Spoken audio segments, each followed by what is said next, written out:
Hi there. So today is a special day. We are taking a look at the first ever big box effect from Meris. This is their brand new LVX.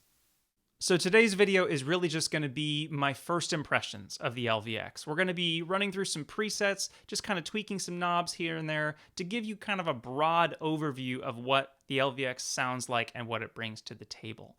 But in reality, this pedal is deep, and I mean deep. It's kind of insane how much Meris packed into this box, and so you'll have to stick around and wait for kind of my full in-depth tutorial on what the LVX really brings. Now, on paper, the LVX is a delay pedal, but as Meris describes it, it's really more of a modular delay system, and it is very modular in the way that it's designed. The UI on this thing is gorgeous, not just aesthetically, but also the way that it kind of allows you to see and manipulate the many, many, many parameters that are offered here. I'm going to stop talking here for a minute. Let's get into some more presets. So hopping up a bank, you get this lovely display of the 3 presets per bank. Let's hop in to this one and hear what we get.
So hopefully you're starting to hear that with LVX, it's a lot more than just delay. There's a lot of other effects that are inside this thing as well. Now, some of them come from other Meris devices like the Autobit or the Hydra, and some of them are brand new for the LVX. So really quickly, I just want to demonstrate a little bit of the UI. We'll get into this, like I said, in great detail in my next video, but this is really a gorgeous UI on this pedal. I've really never played with an effects pedal that has a UI this good. So there's two modes to the UI. There's a graphical mode and a text mode. The graphical mode is going to give you a very quick overview visually of what's happening, whereas the text mode really lets you dive in and kind of get to all the little nitty-gritty details.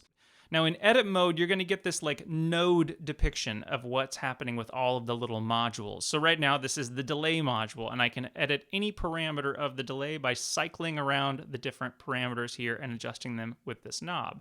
I can go to the dynamic engine because this thing has compressors, limiters, slow attacks. We have a preamp section because it has drive built in, all different kinds of drives as well, from basically amp style breakup to pretty saturated distortion. We have a filter section with multiple filter types. Then we have an entire pitch shifting section, which is kind of nuts. And there's chromatic pitch shifting, but also diatonic harmonized pitch shifting in this thing. And not just on the delay line, but with your dry bass as well. All of these kind of other effects that are inside the LVX, for the most part, can all be applied anywhere you want it. It can be just in the feedback loop. It can be on your dry bass and the wet sound. It can be on just the wet or just pre or just post. So moving on through here quickly, we get to the modulation section as well. And now the modulations, you have chorus, flangers, ring modulation, bit crushers. It's kind of insane how much is inside this pedal, and yet again it can be applied to basically any aspect of the preset that you want it applied to. It's not just an effect on the delay line. Moving on, we have a mixer section, and then we have a looper section, because the LVX also has an always available true stereo 60-second looper, which is a very fun kind of performance tool, but also a way to kind of compose on the spot a little bit with some of these sounds. And then we get to the modifier section. And this is really where the LVX goes full modular, coming back to that word yet again. They give you two LFOs, an envelope generator, a sample and hold generator, and a 16-step sequencer that is totally adjustable per step. And then you can apply those essentially anywhere. So you could modulate filter cutoff, you could modulate delay time, you could take the sequencer and actually sequence the pitch. I mean, it's really pretty wild what you can do with the modifier section. And then moving on from the modifier, we have an expression pedal section, and they give you multiple expression pedal routings at the same time. And there's a dedicated expression pedal jack in the back. And then finally, we get to the global section where you have a bunch of global settings, but what I do want to show you is switching it from the graphical view into kind of the text-based view. Now, maybe not as pretty, but I actually personally like this view because it allows you to see a lot more settings at the same time, and you can really dive into, like I said, kind of the small details going on here. Let's dive into a few more sounds.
So hopefully with this little teaser video here, you're getting an idea of how much the LVX has to offer, how much it brings to the table. And it really is pretty wild for a delay pedal. I would say that honestly, you almost could treat this as a standalone multi-effect. Meris has gone way above and beyond with the other effects that are built inside of kind of the modular delay system they have here. So stay tuned, keep your eye out on my channel because I am going to be releasing a much longer, very in-depth video on the LVX where we're going to dive in together of how to edit sounds, all of these little modifiers, filters, modulations, etc. So thank you so much for watching and stay tuned.